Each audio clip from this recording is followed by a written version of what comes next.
అల్లుకున్న బంధం 15వ భాగం. ముందు భాగాలను చూసి ఆ తర్వాత ఇది చూడండి. రచించినది శ్రీవల్లి గారు. చదువుతున్నది మీ చిన్ని. ఇక కథలోకి వెళ్ళిపోదాం. అలా ఇంటికి వెళ్ళిన మనిషి మళ్ళీ 7:30కి ఫ్రెష్ అయ్యి రాధ వాళ్ళ ఇంటికి వచ్చాడు. రాధకి స్నానం చేయించి చీర మార్చి రూమ్లో పడుకోబెట్టి తను వంట పనిలో మునిగిపోయిన పూజ మహేంద్ర వచ్చేసరికి వంట పూర్తి చేసి పిల్లలకి డైనింగ్ టేబుల్ దగ్గర భోజనం తినిపిస్తూ ఉంది. ఇంట్లోకి వచ్చిన మహేంద్ర రాధమ్మ ఎక్కడా అని అడిగాడు. గదిలో ఉంది అని చెప్పింది పూజ. తిన్నగా వాళ్ళ గదిలోకి వెళ్ళిన మహేంద్ర ఇప్పుడు ఎలా ఉంది అని రాధ కాళ్ళు పట్టుకొని అడిగాడు. ఆ చిన్నపాటి స్పర్శకే ఆమె కాళ్ళలో విపరీతమైన నొప్పి రావడంతో అబ్బా అని అరిచింది. సారీ, ఇంకా నొప్పిగా ఉందా? హాస్పిటల్కి వెళ్దామా? ఎందుకైనా మంచిది ఒకసారి ఎక్స్రే తీయిద్దాం అని అన్నాడు. ఏం వద్దు, వాణ్ణేం చేశావు అని అడిగింది. పక్కన టేబుల్ మీద ఉన్న పెయిన్ రిలీఫ్ ఆయింట్మెంట్ తీసుకొని దిండుపై ఉన్న రాధకాలికి మెల్లగా అప్లై చేస్తూ ఉన్నాడు. అడిగేది నిన్నే, ఏం చేసావు వాణ్ణి అని అడిగింది. నేనేం చేస్తాను? ఏమీ చేయలేదు. పోనీ నువ్వు చెప్పు, ఏమైనా చేయమంటే చేస్తా అని బదులిచ్చాడు మహేంద్ర. నేనెందుకు చెప్తాను? ఏం వద్దు, ఈ విషయం ఎక్కడితో వదిలేయండి అని చెప్పింది రాధ. సరే వదిలేస్తాలే అన్నాడు మహేంద్ర. నిజంగా వదిలేస్తావుగా అని అడిగింది రాధ. హా, నువ్వు ప్రశాంతంగా భోజనం చేసి పడుకో అని ఆమె కాలికి ఆయింట్మెంట్ రాయడం పూర్తవడంతో కాళ్ళ మీద దుప్పటి కప్పి ఆ గదిలో నుండి బయటికి వచ్చాడు. పూజ దగ్గరికి వెళ్ళి డిన్నర్ చేసి నేను ఇంటికి వెళ్తున్నాను, నువ్వు వాళ్ళ రాధమ్మ వాళ్ళతోనే ఉండు అని చెప్పాడు.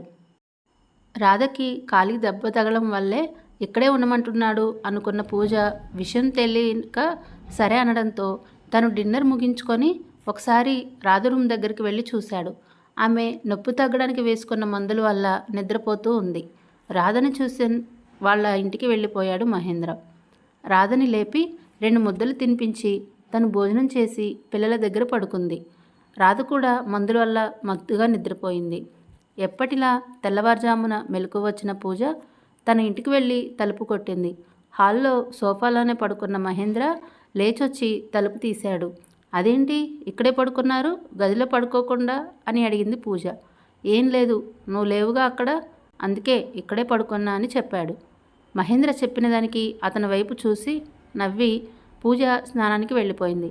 మహేంద్ర కూడా ఆమె వెనకాలే వెళ్ళి వాళ్ళ బెడ్రూమ్లో నిద్రపోయాడు.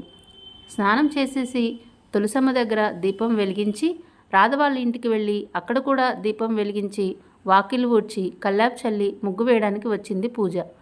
పూజ ముగ్గు వేస్తుంటే ఆమెని చూస్తూ వెళ్ళాడు శేఖర్. వీడొకడు, వీడి చూపులతోనే చంపుకు తింటున్నాడు అని తిట్టుకుంటూ ముగ్గు వేస్తూ ఉంది. అమ్మా, పాల ప్యాకెట్లు రాధగారింట్లో ఇమ్మంటారా, ఇక్కడే ఇమ్మంటారా అని అడుగుతూ సైకిల్ పట్టుకొని నడుచుకుంటూ వచ్చాడు రాఘవులు.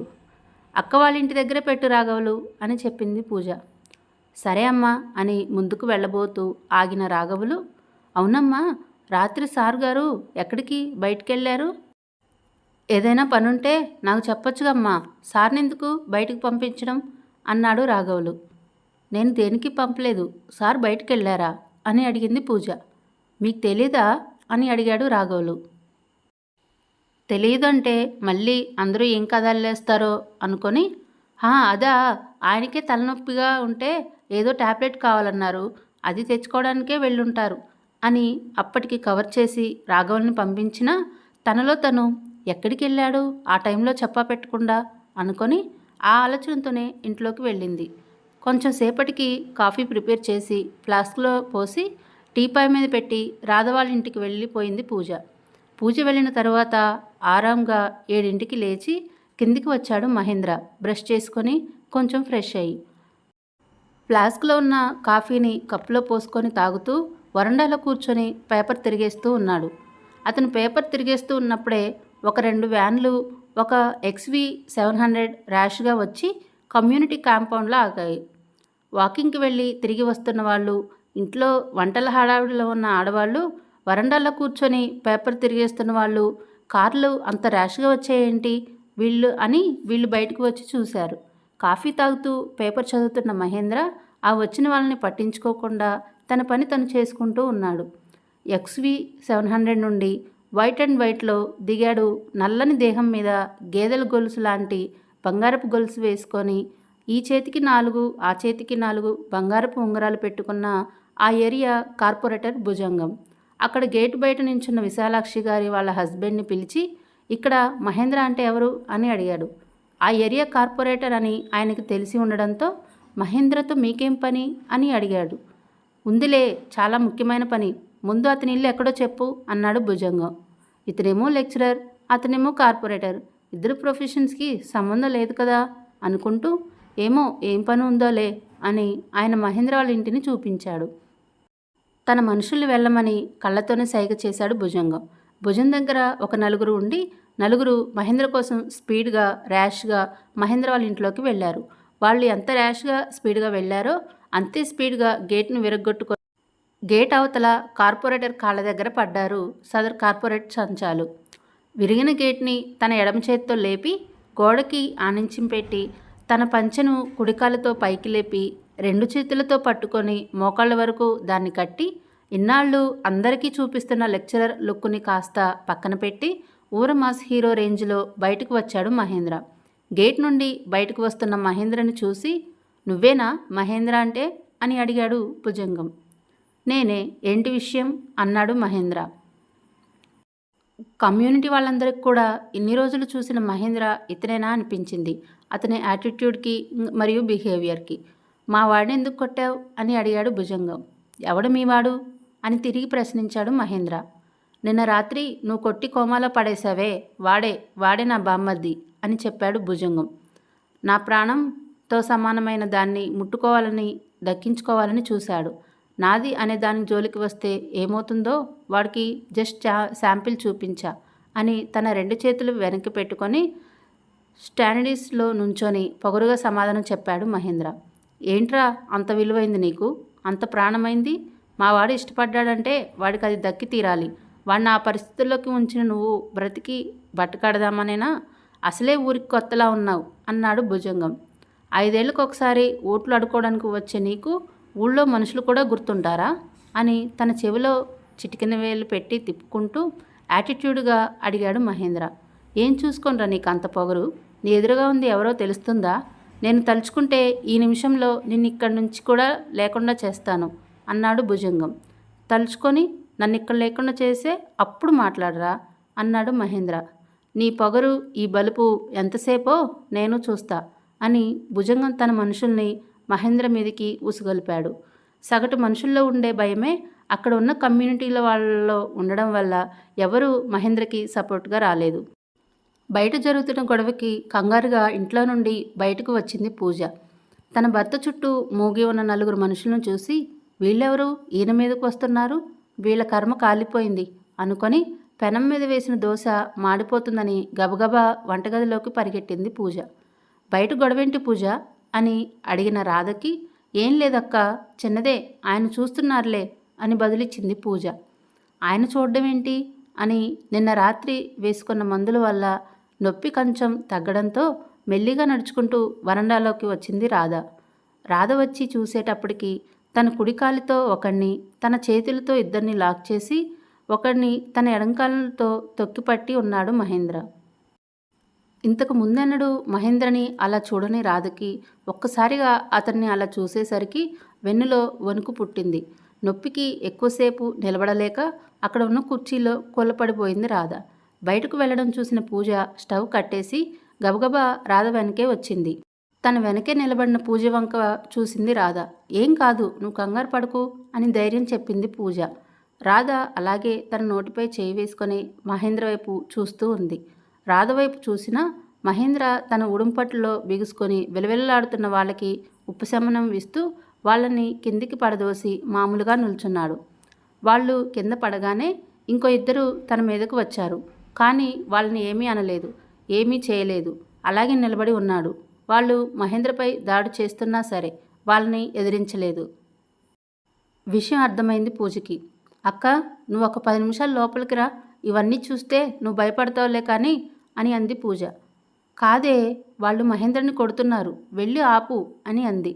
నేనిప్పుడు అక్కడికి వెళ్తే వాళ్ళతో పాటు నాకు కూడా 4 తగిలిస్తాడు, నాకెందుకమ్మా దురద, ఆయన చూసుకుంటాడులే కానీ నువ్వు లోపలికి రా అని బలవంతంగా రాధని ఇంట్లోకి తీసుకొచ్చి తలుపు గడియ పెట్టింది.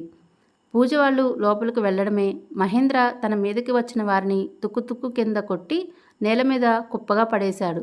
తను ఎందుకు కొట్టడం ఆపేశాడు, మళ్ళీ ఎందుకు కొట్టడం స్టార్ట్ చేశాడు అనేది అర్థం కాని మన కమ్యూనిటీ సభ్యులందరూ అలాగే నోరు తెరుచుకొని చూస్తూ ఉన్నారు. అలా భుజంగం తన పైకి పంపించిన అందరినీ చితక్కొట్టి ఓ మూల పడేసి బానెట్కి ఆనుకున్న భుజంగాన్ని తన కాళ్ళు అతని గుండెపైన పెట్టి వెనక్కి వంచి తన పిడికిలతోటి వాడి 2 దవడలు దంతాలను ఊడపీకి ముందు వంగి వాడి మొహంలో మొహం పెట్టి చూస్తూ, వాడు చేసింది వెధవ పని, వాడిని వెనకేసుకొచ్చి నువ్వు పిచ్చి పిచ్చి వేషాలు వేసావనుకో వాడికి పట్టిన గతే నీకు పడుతుంది అనింటూ వార్నింగ్ ఇచ్చాడు మహేంద్ర. వాడికి వార్నింగ్ ఇచ్చి కాలు కిందికి దింపి నిల్చున్న మహేంద్రని కోపంగా చూస్తూ, నువ్వు చాలా పెద్ద తప్పు చేశావు. మా వాడిప్పుడు దేనికి పనికి రాకుండా పోయాడు, కొమ్మాలో ఉన్నాడు. వాడి కాళ్ళు చేతులు కూడా పనిచేయడం లేదు. వెన్నుపూస అయితే విరిగిపోయింది. వాడి చేతి వేళ్ళు పూర్తిగా కట్ అయిపోయాయి. డాక్టర్లే వాడిని చూసి భయపడ్డారు వాడికి ట్రీట్మెంట్ చేయడానికి. అంతలా వాడిని హింసించిన నిన్ను మామూలుగా వదులుతాననుకోకు అని లేని ఓపికను తెచ్చుకొని వార్నింగ్ ఇవ్వబోయాడు భుజంగం. మహేంద్ర తన ఎడం భుజం మీద ఉన్న దుమ్ముని కుడి చేత్తో దులుపుకుంటూ, నీ ఇష్టం వచ్చింది చేసుకో, నీకు ఇక్కడ దడిచేవాడు ఎవ్వడూ లేడు అని 2 అడుగులు ముందుకు వేసి, మీ వాడు ఫోటో ఉందా ఇప్పుడు తీసింది అని అడిగాడు. తన వాళ్ళు తన బావమరి దెబ్బలతో ఎలా ఉన్నాడో ఫోటో తీసి తనకు పంపించిన ఫోటోని మహేంద్రకి చూపించాడు. అతని ఫోన్ లాక్కొని అందులో ఉన్న ఫొటోస్ని తన మొబైల్కి సెండ్ చేసుకొని ఫోన్ భుజం మీదకి విసిరాడు మహేంద్ర. మహేంద్ర మీద తిరగబడే బలం భుజంగానికి లేదు. అతని వెనకాల వచ్చిన చెంచాలకి కూడా లేదు. భుజంగం వెనకాల నిల్చొని ఉన్న అతని పియ్యేని ముందుకు పిలిచాడు మహేంద్ర. భయంగా చేతులు కట్టుకొని ముందుకు వచ్చిన అతన్ని, నువ్వు వెళ్ళని మోయగలను అనుకుంటే కారులో ఎక్కించుకొని తీసుకెళ్ళు, లేదు మోయలేను అనుకుంటే అంబులెన్స్ని పిలిపించి తీసుకెళ్ళు. పావుగంటలో ఇక్కడ వీళ్ళందరూ క్లియర్ అయిపోవాలి. నేను వెళ్ళి స్నానం చేసి వచ్చేసరికి నాకు ఇక్కడ ఎవరైనా కనిపించారో నువ్వు కూడా వాళ్ళతో జాయిన్ అవుతావు అని సీరియస్గా వార్నింగ్ ఇచ్చి ఇంట్లోకి వెళ్ళిపోయాడు మహేంద్ర. ఎద్దుల్లాగా ఉన్న అంతమందిని మోయడం తన వల్ల కాక అంబులెన్స్కి కాల్ చేసి ఒక 3 అంబులెన్సుల్లో ఆ మనుషులందరినీ ఎక్కించుకొని వాళ్ళ సార్ని వాళ్ళ కారులో ఎక్కించుకొని తీసుకెళ్ళిపోయాడు. ఇన్నాళ్లలో మహేంద్రలో చూడని కొత్త కోణాన్ని చూసిన కమ్యూనిటీ సభ్యులు అందరూ షాక్. మన మహేంద్ర రాక్. కారెక్కి వెళ్ళబోతున్న భుజంగం తన ఇంటికి వెళ్తున్న మహేంద్రని వెనక నుండి, ఇప్పుడు ఏదైతే నీ ప్రాణం, ఏదైతే నీకు విలువైందని ఇంతలా చేశావో దానిని అసలు లేకుండా చేస్తాను, అప్పుడేం చేస్తావో చూస్తా అని మహేంద్ర వంక, రాధ వాళ్ళ ఇంటి వంక చూస్తూ వెళ్ళాడు భుజంగం. దాదాపు వాళ్ళ ఇంటి వరకు వచ్చేసిన మహేంద్ర వెనుతిరిగేసరికి భుజంగం కారు గేటు దాటుతూ ఉంది. వీడేమన్నా చేస్తాడా అని ఆలోచిస్తూనే ఇంట్లోకి వెళ్ళిపోయాడు మహేంద్ర. మహేంద్ర తను అన్నట్లుగానే స్నానం పూర్తి చేసి వచ్చేసరికి బయట ఎవరూ కనిపించలేదు. స్నానం చేసొచ్చి టవల్తో బాల్కనీలోకి వచ్చి చూసిన మహేంద్రకి అక్కడ ఎవరూ కనిపించలేదు. అది చూసి ఒక నవ్వు నవ్వుకొని డ్రెస్ అప్ అవడానికి ఇంట్లోకి వెళ్ళిపోయాడు. పిల్లలకి అట్లు వేసి హాట్ ప్యాక్లో పెడుతూ ఉంది పూజ. బయట జరిగిందంతా కిటికీలో నుంచి చూసిన రాధ పూజ దగ్గరికి వెళ్ళి, ఏంటిదంతా, బయట గొడవేంటి, మహేంద్ర వాళ్ళని కొట్టడం ఏంటి అని అడుగుతూ ఉంది. పూజ రాధకి, నాకు తెలియదక్క అని అంది. ఒకవేళ నిన్న జరిగిన దానికా అని అనుకొని నిజం తెలుసుకోవడానికి పూజని వెళ్ళమంది మహేంద్ర దగ్గరికి. ఆయన వస్తారుగా, చెప్తారులే అని పూజ అన్నా కూడా వినకుండా తరిమింది రాధ. రాధ గొడవ పడలేక, సరే టిఫిన్ ప్లేట్ ఇక్కడ పెట్టేశాను డైనింగ్ టేబుల్ దగ్గర, నువ్వు టిఫిన్ చేసేయి, నేను ఆయన దగ్గరికి వెళ్ళి కనుక్కొని వస్తాను, అటు ఇటు తిరగకు, పిల్లలు ఇంకా లేవలేదు, నేను ఒక 15 మినిట్స్లో అక్కడికి వచ్చేస్తా అని పూజ మహేంద్ర దగ్గరకు వెళ్ళింది. కాలేజ్కి రెడీ అయి హ్యాండ్ కప్ సెట్ చేసుకుంటూ కిందికి వస్తూ ఉన్నాడు మహేంద్ర. గుమ్మంలోకి వస్తూనే పూజ మహేంద్ర చూసి, ఏమైంది, ఎందుకు గొడవ, ఎవరు వాళ్ళు అని అడుగుతూనే ఉంది. ఇప్పుడు నీకు అవన్నీ అవసరమా, వదిలేయ్ అన్నాడు మహేంద్ర. అంత గొడవ జరిగితే ఏం లేదు అంటావేంటి అని కొంచెం గట్టిగానే అడిగింది పూజ. ఎవరూ లేరు, నిన్న చిన్న గొడవ అంతే అని చెప్పాడు మహేంద్ర. గొడవ జరిగిందా అని అడిగింది పూజ. నిన్న సూపర్ మార్కెట్ దగ్గర రాధపైన జరగబోయిన అఘాయిత్యం గురించి చెప్పాడు మహేంద్ర. మహేంద్ర చెప్పిన దానికి నిర్ఘాంతపోతూ అలాగే నిలబడిపోయింది పూజ కొంచెంసేపు. మహేంద్ర పిలవడంతో తేరుకుని వాణ్ణి నువ్వు ఊరికే వదిలేసి వచ్చావా అని కొంచెం కోపంగా అడిగింది. నేను ఎక్కడ వదిలేసి వచ్చాను? వాడిని కొట్టినందుకే కదా వాళ్ళ బావ వచ్చాడు అని అన్నాడు మహేంద్ర. కన్ఫ్యూజ్ చేయకు, సరిగా అర్థమయ్యేలా చెప్పు అని అంది. సరే చెప్తానులే కానీ ముందు నాకు టిఫిన్ పెట్టు, ఆకలేస్తుంది. అసలే పొద్దున్నే ఫైట్ చేసి చాలా అలసిపోయాను అన్నాడు మహేంద్ర. అతని వైపు కోపంగా చూస్తూ, నువ్వున్నావు చూసావా, మనుషుల్ని ఎంత టార్చర్ పెట్టాలో అంత టార్చర్ పెడతావు. పద, అక్క వాళ్ళ ఇంటి దగ్గర టిఫిన్ తిందువు, అక్కడే చేశాను. మళ్ళీ నీ కోసం నేను ఇక్కడికి మోసుకురాలేను అంది పూజ. సరే పద వెళ్దాం అని మహేంద్ర, పూజ ఇద్దరూ కూడా రాధ వాళ్ళ ఇంటికి వెళ్ళారు. పూజ మహేంద్ర రావడం చూసిన రాధ డైనింగ్ టేబుల్ దగ్గర ఉన్న తన టిఫిన్ ప్లేట్ని తీసుకొని తన రూమ్లోకి వెళ్ళిపోయింది. ఇంట్లోకి రావడంతోనే రాధమ్మ ఏది అని అడిగాడు. ఇక్కడే ఉండాలి అని రాధ రూమ్లోకి చూసి, రూమ్లో ఉంది అని చెప్పింది పూజ. సరే అయితే నేను రాధమ్మ దగ్గరికి వెళ్ళొస్తా అంటూ వెళ్ళిపోతున్న మహేంద్రని ఆపి, టిఫిన్ చేసే ముందు వేశాను, మళ్ళీ ఆరిపోతాయి అట్లు. టిఫిన్ చేసి కాసేపు అక్క దగ్గర కూర్చొని మాట్లాడి వెళ్ళు అంది పూజ. పూజ వైపు పైనుండి కిందికి ఎగదిగా చూసి, ఇప్పుడు నీ ఆత్రం నేను టిఫిన్ చేయడం కాదే, పొద్దున జరిగిన గొడవ, వాణ్ణి నేనేం చేశానని తెలుసుకోవడం కోసమే కదా అన్నాడు మహేంద్ర. పూజ మూతి తిప్పి, నువ్వు ఏదైనా అనుకో, వెళ్ళు డైనింగ్ టేబుల్ దగ్గర కూర్చో అంది పూజ. డైనింగ్ టేబుల్ దగ్గర కూర్చున్న మహేంద్రని, ఏం చేసేవాడిని? అయినా అక్కడ సూపర్ బజార్లోనే పట్టుకొని కొట్టకుండా వాణ్ణి తర్వాత ఎప్పుడో ఏదో చేశానని చెప్తావేంటి? దొంగ సచ్చోణ్ణి అక్కడే నరికి పొగులు పెట్టాల్సింది కదా అంటూ తిడుతూ ఉంది పూజ. అక్కడ కొడితే ఆ చుట్టుపక్కల నలుగురిలోనూ రాధమ్మ అల్లరి అవ్వడం తప్ప ఇంకే ఉపయోగం లేదు. గొడవేంటి అని అందరూ పోగవుతారు. అప్పుడు రాధమ్మ పేరు బయటకు వస్తుంది. అది నాకు ఇష్టం లేదు. వాణ్ణి పనికి రాకుండా చేయాలి, కానీ రాధమ్మ పేరు బయటకు రాకూడదు. అందుకనే షాప్లో వాణ్ణి వదిలేశాను. రాధమ్మని ఇంటికి పంపించేసి లిస్టు ఆ షాప్ కుర్రాడికి ఇచ్చి ప్యాక్ చేయమని, వాడు ప్యాక్ చేసిన తర్వాత అదే కారులో వేసుకొని ఆ సూపర్ మార్కెట్ కుర్రాడిని కూడా ఎక్కించుకొని వాడి ఇంటి అడ్రస్ ఎక్కడో కనుక్కున్నాను. ఆ తర్వాత ఆ కుర్రాడిని తీసుకొచ్చి స్టోర్ దగ్గర దింపేసి మీకు సరుకులు ఇచ్చి నేను నిన్న నైట్ వెళ్ళాను వాడి దగ్గరికి అని చెప్పాడు మహేంద్ర. మహేంద్ర చెప్తున్నది కళ్ళు నోరు రెండూ అలాగే తెరిచి వింటూ ఉంది పూజ. కొనసాగుతుంది. ఈ స్టోరీ మీకు నచ్చినట్లయితే లైక్ చేసి కామెంట్ రూపంలో మీ అభిప్రాయాన్ని తెలియజేయండి. అలాగే తదుపరి అప్డేట్స్ కొరకు ఛానల్ని సబ్స్క్రైబ్ చేసుకోండి. Thanks for watching.